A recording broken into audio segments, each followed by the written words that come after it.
Hello aspirants, welcome to AKSIS Academy Daily Current Affairs. So ముందుగా నేను ఇచ్చిన question చూస్తే with reference to last time ఇచ్చిన question because నేను UPSC పేపర్ డిస్కస్ చేశాం. With reference to IRNSS consider the following. ఇది గతంలో వచ్చినటువంటి question. It has 3 satellites in geostationary and 4 satellites. మొత్తంగా 7 satellites ఉంటాయి. అది కరెక్ట్ ఆప్షన్ అది. So first statement is right. IRNSS cover entire in India and about 5,500 square kilometers. అంత ఉండదు. So ఇది తప్పు. India will have its own navigation system with full global coverage. ఉండదు, అది కూడా లేదు. సో ఆన్సర్ ఓన్లీ 1 అన్నమాట. ఇంకా ఈరోజు టాపిక్ ఇండియాలో ఈమె యూట్యూబ్కి వచ్చిన ఫేమస్ కన్నా ఇప్పుడు పహల్గామ్ అటాక్ తర్వాత ఈమె పాకిస్తాన్కి గూఢచర్యం చేసింది అనేటటువంటి దానికి వచ్చిన వ్యూస్ ఎక్కువ. బికాజ్ సోషల్ మీడియా వన్ నైట్లో ఎవరినైనా స్టారు చేయగలదు, వన్ నైట్లో ఎవరినైనా డయింగ్ స్టార్ కూడా చేయగలదు. సో ఈమెకి ఒక యూట్యూబ్ ఛానల్ ఉంది. ఈ యూట్యూబ్ ఛానల్ ద్వారా పహల్గామ్ అటాక్కి ముందు ఈమె ఆ ప్రాంతాన్ని సందర్శించి అక్కడ ఉన్నటువంటి కొంత ఇన్ఫర్మేషన్ని పాకిస్తాన్ గూఢచర్య సంస్థ అయినటువంటి ISIకి ఆ ఇన్ఫర్మేషన్ని త్రూ పాకిస్తాన్ ఈ అంబాసిడర్ ఆఫీసెస్ ఉంటాయి కదా, ఆ ఆఫీసెస్ ద్వారా సమాచారాన్ని చేరవేసింది అని చెప్పి కేసు. సో దీనికి సంబంధించి ఈమెని ఆల్రెడీ హిసార్ పోలీసులు అరెస్ట్ చేశారు. సో దీని గురించి ఈరోజు మనం చూద్దాం. ఇది ఎందులోకి వస్తుంది అంటే ఈ నేరం ఎందులోకి వస్తుంది అంటే ఎస్పియోనేజ్ అని అంటారు. అంటే గూఢచర్యము, మన దేశానికి వ్యతిరేకంగా వేరే దేశానికి ప్రోగా గూఢచర్యం చేస్తారు. సో వీళ్ళని ఈ గూఢచర్యం చేసేటటువంటి వాళ్ళని స్పై అంటారు. సో ఇలా ప్రతి దేశము చేస్తుందా? లేదు. శత్రుత్వం కలిగినటువంటి దేశాలు కొంతమంది ఇండియన్ స్పైలను కూడా పాకిస్తాన్లో అరెస్ట్ చేస్తారు. కానీ ఇవి యూట్యూబర్లు చేయడం అనేటటువంటిది ఇదే మొదటిసారి. సో ఇది ఒకసారి కనుక మనం చూస్తే పాపులర్ ట్రావెల్ వ్లాగర్ అంటే ఈమె బేసికల్గా యూట్యూబ్ ఛానల్ ద్వారా అనేక ప్రాంతాలను సందర్శిస్తూ ఉంటుంది. ఆమె ఛానల్ పేరు కూడా ట్రావెల్ విత్ జో. ఈమెకి దాదాపుగా ఒక 4 లక్షల వరకు యూట్యూబ్ సబ్స్క్రైబర్స్ ఉన్నారు, ఇన్స్టాగ్రామ్ ఫాలోవర్స్ ఉన్నారు. ఈమె ఇండియా, భూటాన్, థాయిలాండ్, పాకిస్తాన్ ఇలా చాలా దేశాలను సందర్శిస్తూ ఉంటుంది. ట్రావెల్ టిప్స్ ఇస్తుంది, లోకల్ ఫుడ్ ఎలా ఉంటుంది. ఇంకా ట్రావెలర్స్ అంటే మీకు తెలుసు కదా, మనకి చాలామంది ఉన్నారు, నా అన్వేషణ ఇట్లాంటి వాళ్ళు. సో అలాగనే ఈమె కూడా భారతదేశంలో ఉన్నటువంటి అనేక ప్రాంతాలని సందర్శిస్తూ ఉంటుంది. సో దీనికి సంబంధించి మీరు చూస్తే ఈమెను లాస్ట్ వీక్ హిసార్ పోలీసులు అరెస్ట్ చేశారు. ఒక 10 days అయింది. చార్జెస్ ఆఫ్ ఎస్పియోనేజ్ అంటే ఏంటంటే గూఢచర్యం చేసింది అనేటటువంటి నేరంతో. అంటే మన దేశంలో ఉన్నటువంటి కొంత సెన్సిటివ్ ఇన్ఫర్మేషన్ని పాకిస్తాన్ హై కమిషన్ ఇన్ ఢిల్లీలో పాకిస్తాన్ దౌత్యవేత్తలు ఉండేటటువంటి ఒక కార్యాలయం ఉంటుంది. ఆ హై కమిషన్ ద్వారా ఈమె భారతదేశానికి సంబంధించినటువంటి కొంత ఇన్ఫర్మేషన్ని చేరవేసింది. ఇన్వెస్టిగేషన్ జరుగుతోంది. అంటే ఏ రకమైనటువంటి ఇన్ఫర్మేషన్ని ఈమె లీక్ చేసింది అని చెప్పేసి. ముందుగా దీనికి సంబంధించి మనకి కొన్ని కేసెస్ ఉన్నాయి. అయితే ఇందులో మనం కీ అబ్జర్వేషన్స్ కనుక చూస్తే individual was a well known digital personality. అంటే ఈమె యూట్యూబ్లో చాలా కొంతవరకు ఫేమస్, కానీ నిజ జీవితంలో మాత్రం ఈమె ఎవరికీ తెలియదు. సాధారణంగా యూట్యూబ్లో వీడియోస్ ఎడ్యుకేషన్ పక్కన పెట్టండి, ట్రావెల్ వీడియోస్ కానీ వ్లాగ్స్ ఇట్లాంటివి ఎందుకు చేస్తారు? 1 ఫెమిలియర్ అవ్వడానికి, 2 డబ్బులు సంపాదించడానికి. సరే, డబ్బు అనేటటువంటి కోణం పక్కన పెడితే సాధారణంగా ఇప్పుడు యూట్యూబ్లో కొన్ని వ్యూస్ రాగానే మన యూట్యూబ్ స్టార్ అని ఫీల్ అయ్యేటటువంటి వ్యక్తులు ఉంటారు సర్వసాధారణంగా. సో ఈ డిజిటల్ పర్సనాలిటీ అయినటువంటి ఈమె నిజ జీవితంలో ఆమె చుట్టుపక్కల ఇళ్లల్లో ఉన్నటువంటి వ్యక్తులకి కూడా తెలియదు అంటే ఇదేదో కొంత అనుమానాస్పదమే అనేటటువంటి కొన్ని విధులు బయటకు వచ్చాయి. సో ఇప్పుడు యూజ్ ఆఫ్ ఇన్ఫ్లుయెన్సర్ ప్లాట్ఫామ్స్ అంటే ఏ రకంగా మనము సోషల్ మీడియా అని చెప్తున్నాం కదా, అంటే ఏ రకంగా ఈ సామాజిక మాధ్యమాలను భారతదేశం తన సమగ్రత, అలాగే భారతదేశంలో భద్రత, గూఢచర్యం వీటికి కూడా ఎలా వాడుతున్నారు అనేటటువంటిది మనం ఒక కేస్ స్టడీగా దీన్ని అర్థం చేసుకోవచ్చు. సో వెన్ కమ్స్ టు అసలు ఎస్పియోనేజ్ అంటే ఏంటి అని కనుక మనం చూస్తే ప్రాక్టీస్ ఆఫ్ స్పయింగ్ అంటే ఒక దేశం మీద కానీ లేదా ఆ దేశానికి సంబంధించిన సమాచారం మీద కానీ గూఢచర్యం చేస్తే దాన్ని ఎస్పియోనేజ్ అని అంటారు. అయితే కోవర్ట్ మీన్స్ ఉంటాయి, అంటే దొంగతనంగా చాలా మ్యానిపులేషన్స్తో ఈ స్పయింగ్ అనేది చేస్తారు. దీని ద్వారా సమాచారం కానీ, ఆ సమాచారం రాజకీయ పరమైనటువంటి సమాచారం అవ్వచ్చు, మిలిటరీ పరమైనటువంటి సమాచారం అవ్వచ్చు, ఆర్థిక పరమైనటువంటి సమాచారం అవ్వచ్చు. ఒకవేళ ఆర్థిక పరమైనటువంటి సమాచారాన్ని కనుక చేరవేస్తే దాన్ని ఎకనామిక్ ఎస్పినేజ్ అని అంటారు. ఏమంటారు? ఎకనామిక్ ఎస్పినేజ్ అని అంటారు. ఇది గుర్తుపెట్టుకోవాలి, రైట్. ఈ మధ్యకాలంలో ఈ ఎస్పినేజ్ ఛార్జెస్తో దుబాయ్లో కొంతమంది భారతీయులకి ఉరిశిక్ష కూడా విధించింది దుబాయ్ ప్రభుత్వం. అవి కొన్ని ఏవో సమాచారాలు చేరవేస్తున్నారు, ప్రభుత్వానికి కాదు వేరే వాళ్ళకి. సో ఇండివిజువల్స్ ఈ ఎస్పినేజ్లో ఉన్నటువంటి వ్యక్తుల్ని స్పైస్ అంటారు. అంటే గమ్ముకుని SPICE అని అనుకునేరు. స్పైస్ అంటే ఇక్కడ ఉద్దేశంలో spy in the sense it is all about గూఢచర్యం చేసేటటువంటి వ్యక్తులు లేదా గూఢచారి 116 లాగా అనమాట. సో ఈ ఇన్ఫర్మేషన్ త్రూ ఎస్పినేజ్ అనేటటువంటిది ప్రభుత్వానికి సంబంధించిన సీక్రెట్స్ కానీ, మిలిటరీ తాలూకా ప్లాన్స్ కానీ, ఇటీవల కాలంలో భారతదేశానికి సంబంధించినటువంటి ఒక మిలిటరీ అధికారి పాకిస్తాన్ అమ్మాయి వలలో పడి ఇక్కడ ఉన్నటువంటి చాలా మిలిటరీ సమాచారాన్ని చేరవేశాడు. సో ఇలాంటి మిలిటరీ ప్లాన్స్ కానీ, లేదా ఆర్థిక పరమైనటువంటి సమాచారాన్ని కానీ, లేదా other classified or sensitive secret ఇన్ఫర్మేషన్స్ని కానీ ఒక దేశం నుంచి ఇంకొక దేశానికి చేరవేస్తే దాన్ని మనం ఎస్పినేజ్ అని అంటాం. నేషన్ సాధారణంగా ఇంటెలిజెన్స్ ఏజెన్సీస్ని తీసుకుంటాయి. ఈ ఎస్పినేజ్ లాంటి వాటికి ఈ యాక్టివిటీస్ని వాళ్ళ ఇంట్రెస్ట్ని ప్రొటెక్ట్ చేయడానికి. అంటే ఇప్పుడు ఫర్ ఎగ్జాంపుల్ మనకి రా అని ఒకటి ఉంది.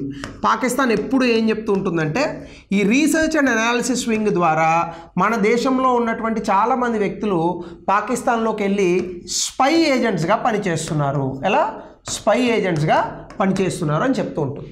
అంటే భారతదేశ ఏజెంట్స్గానే భారతదేశం నుంచి వెళ్ళి పాకిస్తాన్లో పనిచేస్తూ పాకిస్తాన్ సమాచారాన్ని భారతదేశానికి చేరవేస్తున్నారు అని చెప్తూ ఉంటుంది. ఈవెన్ అలియా భట్ నటించినటువంటి ఒక సినిమా కూడా సేమ్ దానిలాగానే ఉంటుంది. అలాగే పాకిస్తాన్ ఎలా అయితే ఆరోపిస్తుందో భారతదేశంలో కూడా పాకిస్తాన్కి సంబంధించినటువంటి గూఢచారులు ఉంటూ ఉంటారు.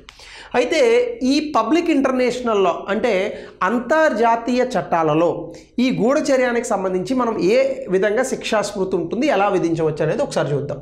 ముందుగా సోవరెనిటీ అండ్ ఇంటర్నేషనల్ లా అంటే అంతర్జాతీయ చట్టాలు, అలాగే ఒక దేశానికి సంబంధించినటువంటి సార్వభౌమాధికారం. అంతర్జాతీయ చట్టం అనేటటువంటిది ఏంటి అసలు? It is based on principle of state sovereignty. అంటే అంతర్జాతీయ చట్టాలు ఎప్పుడూ కూడా ఒక దేశ సార్వభౌమ అధికారాన్ని ఆధారంగా చేసుకొని పనిచేస్తూ ఉంటాయి. అయితే ప్రతి దేశానికి కూడా వాళ్ళ టెరిటోరియల్ ఇంటిగ్రిటీ అంటే వాళ్ళ తాలూకా దేశ సమగ్రతను కాపాడుకునేటటువంటి హక్కు ఉంటుంది. అమెరికాకి అమెరికా సమగ్రతను కాపాడుకునే హక్కు ఉంటుంది, పాకిస్తాన్కి పాకిస్తాన్ సమగ్రతను కాపాడుకునే హక్కు ఉంటుంది, భారతదేశానికి కూడా హక్కు ఉంటుంది. అలాగే పొలిటికల్ ఇండిపెండెన్స్ ప్రతి దేశము కూడా అట్లీస్ట్ ఇప్పుడు కొన్ని దేశాలను అనుకుందాం, ఒక 20-30 దేశాలు అయితే ఇబ్బందుల్లో ఉన్నాయి. రాజకీయ పరంగా వాళ్ళకి కొంత స్వతంత్రత ఉంటుంది. అలాగే వాళ్ళ ఇంటర్నల్ మేటర్స్ అంటే ఒక దేశానికి సంబంధించినటువంటి అంతర్గత వ్యవహారాలపైన వేరే దేశం ఏలు పెట్టకూడదు. మనం అదే కదా చెప్తూ ఉంటాం, జమ్మూ అండ్ కాశ్మీర్ అనేటటువంటిది భారతదేశ అంతర్గత వ్యవహారము, పాకిస్తాన్ కాదు కదా, ఎవ్వరూ కూడా ఇందులో ఏలు పెట్టకూడదు. సో అలాగే కనుక మీరు చూస్తే ఎస్పినేజ్ వర్సెస్ సోవరానిటీ ఈ రెండింటికి కనుక మనం చూస్తే ఎస్పినేజ్ అంటే గూఢచర్యంలో కోవర్ట్ ఆపరేషన్స్ ఉంటాయి. కోవర్ట్ ఆపరేషన్స్ ఉంటాయంటే దాని అర్థం ఏంటి?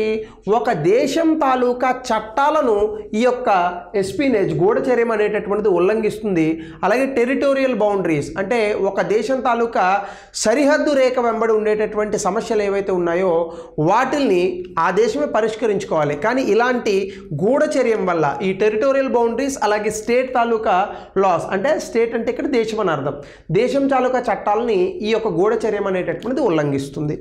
అలాగే state acts challenge the sovereignty rights of the states such acts challenge the sovereignty rights of the states అంటే ఈ గూఢచర్యం అనేటటువంటి చేయడం వల్ల ప్రతి దేశానికి ఉన్నటువంటి సార్వభౌమ అధికారానికి సంబంధించినటువంటి హక్కులు ఈ ఉల్లంఘన అనేటటువంటి జరుగుతుంది. డెఫినెట్గా ఇప్పుడు పాకిస్తాన్ ఉంది, పాకిస్తాన్ తాలూకా గూఢచారులు భారతదేశంలో గూఢచర్యం చేయడం వల్ల భారతదేశానికి ఉన్నటువంటి సార్వభౌమ చట్టాలకు అది వ్యతిరేకం. ఒకవేళ భారతదేశం పాకిస్తాన్లో చేస్తే అది కూడా వ్యతిరేకమే. కానీ ప్రూవ్ చేయాలి. సో కాబట్టి ఇక్కడ రైట్ టు సెల్ఫ్ డిటర్మినేషన్ అంటే ప్రతి దేశానికి కూడా వాళ్ళ దేశానికి సంబంధించినటువంటి స్వయం ప్రకటిత హక్కుల్ని కాపాడుకునేటటువంటి అవకాశం ఉంటుంది. నేషనల్ సెక్యూరిటీ జాతీయ భద్రతను, జాతి తాలూకా ఇబ్బందులు ఏవైతే ఉన్నాయో లేదా ఆ దేశం తాలూకా ఆకాంక్షలను కాపాడుకునేటటువంటి అవకాశం ఉంటుంది. సో అందులోనే భాగంగా ప్రతి దేశము కూడా ఆ దేశానికి వ్యతిరేకంగా జరుగుతున్నటువంటి గూఢచర్యాన్ని అడ్డుకోవచ్చు. దేని ప్రకారం? అంతర్జాతీయ చట్టాల ప్రకారం. సో కాబట్టి ఇక్కడ conflict between secrecy and international norms అంటే ఒక దేశం తాలూకా సమాచారాన్ని నేను పక్కవాడికి ఇస్తున్నాను, ఇది నా స్వేచ్ఛ హక్కులో భాగం అని అంటే కుదరదు. ఎందుకు? అంతర్జాతీయంగా అటువంటి కొన్ని చట్టాలను అన్ని దేశాలు కూడా పాటిస్తాయి. సో దీనికి సంబంధించే క్రాస్ బార్డర్ ఇంప్లికేషన్స్ కనుక చూస్తే గూఢచర్యం కారణంగా మనకేమవుతుంది, ఒక దేశంలోకి దొంగతనంగా ఈ టెర్రరిస్టులు కానీ స్పైలు కానీ వీళ్ళందరూ ఎంటర్ అయ్యేటటువంటి అవకాశం ఉంటుంది. అలాగే క్లాసిఫైడ్ ఆర్ సెన్సిటివ్ ఇన్ఫర్మేషన్ సీక్రెట్ సమాచారాలు ఏవైతే ఉంటాయో ఆ సమాచారాలు ఒక దేశం నుంచి మరో దేశానికి చేరబడతాయి. సో దీనివల్ల డిప్లొమాటిక్ టెన్షన్స్ వస్తాయి. అలాగే ఇరు దేశాలకి మధ్య ఉన్నటువంటి నమ్మకం అనేటటువంటిది కోల్పోతాం. ఇవి జరిగేటటువంటి ఇంప్లికేషన్స్. అయితే దీనికి సంబంధించి అంతర్జాతీయంగా ఐక్యరాజ్య సమితి చార్టర్లో ఒక విషయాన్ని చెప్పింది. అదేంటి? ఆర్టికల్ 2 యునైటెడ్ నేషన్స్ చార్టర్లో all members shall refrain in their international relations from the threat or use of force against the territorial integrity or political dependence of any state. అంటే ఏంటి? ప్రతి దేశము కూడా అంతర్జాతీయ సంబంధాలలో భాగంగా మరొక దేశం తాలూకా సమగ్రతను ఉల్లంఘించేటటువంటి ప్రయత్నం చేయకూడదు, రాజకీయపరమైనటువంటి స్వతంత్రతకు విఘాతం కలిగించకూడదు. ఇందులోనే ఎక్స్ప్లిసిట్గా గూఢచర్యం గురించి చెప్పకపోయినప్పటికీ ఈ ఆర్టికల్ మనకి ఏం చెప్తుందంటే గూఢచర్యం లాంటి యాక్షన్స్ అనేటటువంటి వాటిని ఎప్పుడూ కూడా చేయకూడదు. ఇది ఎందుకు అంటే ప్రతి దేశం యొక్క సార్వభౌమ అధికారానికి ఇది విఘాతం కలిగిస్తుందని ఐక్యరాజ్య సమితి చెప్తోంది. సో అప్పుడు ఆ ప్రకారంగా పాకిస్తాన్ ఇప్పుడు ఇందాక చెప్పినట్టు ఎవరైతే ఈ అమ్మాయి ఉందో YouTuber travel with Joe, so ఇలాంటి వాళ్ళ వల్ల భారతదేశ సార్వభౌమాధికారానికి పాకిస్తాన్ ఖచ్చితంగా ఇబ్బంది పెట్టింది. ఇప్పుడు మనం ప్రూవ్ చేయాలి. ఇప్పుడు ఈ అమ్మాయి ఎవరైతే యూట్యూబర్ ఉన్నారో నిజంగా పాకిస్తాన్కి సమాచారం చేరవేసింది అని కనుక మనం ప్రూవ్ చేయగలిగితే చచ్చింది పాకిస్తాన్. ఇప్పుడు ప్రపంచవ్యాప్తంగా ఏమంటారు పాకిస్తాన్ని? ఓహో నువ్వు ఇలాంటి దొంగేషాలు కూడా వేస్తున్నావు అని తిడతారు అందరూ. సో అది మనం చేయబోతున్నటువంటి అంశం. అయితే ఈ గూఢచర్యాన్ని మనం ప్రూవ్ చేయడంలో కొన్ని లీగల్ కాంప్లికేషన్స్ ఉన్నాయి, ఛాలెంజెస్. ఏంటది? Comprehensive legal framework. ప్రపంచవ్యాప్తంగా ఒక ఒప్పందం అంటూ లేదు. ఎందుకంటే ప్రతి దేశం గూఢచర్యం చేస్తుంది. అమెరికా చేస్తుంది, రష్యా చేస్తుంది, క్యూబా చేస్తుంది, ఇండియా, పాకిస్తాన్, చైనా, ప్రతివాడు గూఢచర్యం చేస్తాడు. కాబట్టి ఇక్కడ అంతర్జాతీయ చట్టాలలో గూఢచర్యానికి సంబంధించి చట్టబద్ధమైనటువంటి నార్మ్స్ ఏవి లేవు. సో కాబట్టి కస్టమరీ ఇంటర్నేషనల్లో అంటే వాళ్ళకి నచ్చినట్టు ప్రస్తుతానికి ఉన్నటువంటి ఏవో చిన్న చోటా మోటా చట్టాలతో వాళ్ళని శిక్షిస్తూ ఉంటారు. అలాగే ప్రతి దేశము కూడా మరొక దేశంతో దౌత్యపరమైనటువంటి సంబంధాల్లో భాగంగా చట్టాలు చేసుకుంటారు. అంటే నువ్వు నా దేశం మీద చేయకూడదు, నేను నీ దేశం మీద గూఢచర్యం చేయనని ఒప్పందాలు చేసుకుంటారు. భారత్ పాకిస్తాన్ అలాంటి ఒప్పందం ఏం చేసుకోవాలా. అట్లానే United Nations charter article 2 principle of non interference అంటే ఒక దేశం తాలూకా అంతర్గత వ్యవహారాల్లో మరో దేశం ఏలు పెట్టకూడదని చట్టం ఉంది. ఇది ఎస్పీనోజ్కి వర్తింపజేయచ్చు. కానీ ఇక్కడ ఎక్స్ప్లిసిట్గా ఎస్పీనోజ్ అనేటటువంటిది లేదు. కాబట్టి అంతర్జాతీయ చట్టాలతో ఇలాంటి వ్యక్తులు మనం ఖచ్చితంగా ఏం చేయలేం. అందుకని ఏం చేయాలి? దేశీయంగా ఉన్నటువంటి చట్టాలు, ఉదాహరణకి ఐపీసీ 124(2) సెడిషన్ అంటాం, దేశద్రోహం, ఇలాంటి చట్టాలను ఉపయోగించాలి. లేదా యూఏపీఏ, మరి టెర్రరిస్ట్ అని అనలేము కానీ అట్లీస్ట్ సెడిషన్ యాక్ట్ లాంటివి వర్తింపజేయచ్చు. అలాగే సీక్రెసీ అండ్ అకౌంటబిలిటీ ఛాలెంజెస్. ఎస్పీనేజ్ అనేటటువంటి చాలా సీక్రెట్గా జరుగుతుంది. అసలు దీన్ని డిటెక్ట్ చేయడం కష్టం, దాన్ని డాక్యుమెంట్ చేయడం కష్టం, అండ్ ఇంటర్నేషనల్ ఫోరంలో దాన్ని ప్రూవ్ చేయడం కష్టం. ఇప్పుడు అమ్మాయి ఏమంటుంది? పహల్గామ్ అటాక్కి ఒక వారం 10 రోజుల ముందు అమ్మాయి అక్కడికి వెళ్ళి ఆ పహల్గామ్ను మొత్తం వీడియో చేసి యూట్యూబ్లో పెట్టింది. సో ఇప్పుడు ఈ యూట్యూబ్లో పెట్టినటువంటి సమాచారం నేను నార్మల్గా వ్లాగ్ చేశాను, నేను ఎస్పీనోజ్ చేస్తానని మీరు ఎట్లా చెప్తారని అంటది. దీన్ని ఎలా ప్రూవ్ చేస్తుంది భారత ప్రభుత్వం? ఒకవేళ పాకిస్తాన్ గుండా గూఢచర్యం చేస్తే పాకిస్తాన్ మనకి హెల్ప్ చేస్తుందా ఈ అమ్మాయి గూఢచర్యం చేసిందని ప్రూవ్ చేయడానికి? కాబట్టి ప్రూవ్ చేయడం కష్టం. ఇక్కడే పోలీసులకు ఇన్వెస్టిగేషన్ అనేటటువంటి చాలా తలకాయ నొప్పి తెప్పిస్తుంది. సో కోవర్ట్ నేచర్ ఆఫ్ ఎస్పీనేజ్ అంటే డెఫినెట్గా ఈ ఎస్పీనేజ్ అనేటటువంటిది ఏం చేస్తుంది? చాలా దొంగతనంగా చేస్తారు కోవర్ట్గా. కాబట్టి దేశాలు ఎస్పీనేజ్ జరిగిందంటే సరిపోదు, దాన్ని ప్రూవ్ చేయాలి. కాబట్టి వీ షుడ్ బి అకౌంటబుల్. ఒకవేళ పాకిస్తాన్ నిజంగానే మన మీద ఈ అమ్మాయితో గూఢచర్యం చేపిస్తే పాకిస్తాన్ షుడ్ బి అకౌంటబుల్, జవాబుదారీతనం ఉంటుంది. అలాగే లీగల్ ప్రెసిడెంట్. ఇప్పుడు మనం చేయాల్సింది ఏంటంటే రేపొద్దున మరొక జో ఇలా చేయకుండా ట్రావెల్ బ్లాగర్స్ ఇలా చేయకుండా, లేదా మరొక వ్యక్తి సోషల్ మీడియాలో ఇలా చేయకుండా ఒక గట్టి శిక్షను ఈ అమ్మాయికి మనం వర్తింపజేయాలి. ఖచ్చితంగా సెడిషన్ యాక్ట్ అయితే అప్లై చేయొచ్చు, బట్ ఏం జరుగుతుంది అనేది మనం కోర్టులో చూడాలి. అలాగే లీగల్ అండ్ డిప్లొమాటిక్ డైలమా చూస్తే వైడ్లీ ప్రాక్టీస్డ్ ఏంటంటే ఎస్పియనేజ్ అనేటటువంటిది చట్టంలో ఒక గ్రే ఏరియా. అంటే దీని మీద ఒక సమగ్రమైనటువంటి చట్టం లేదు. పార్లమెంట్ ఇంకా కొంచెం చట్టాలను కఠినం చేయాలి దీని మీద.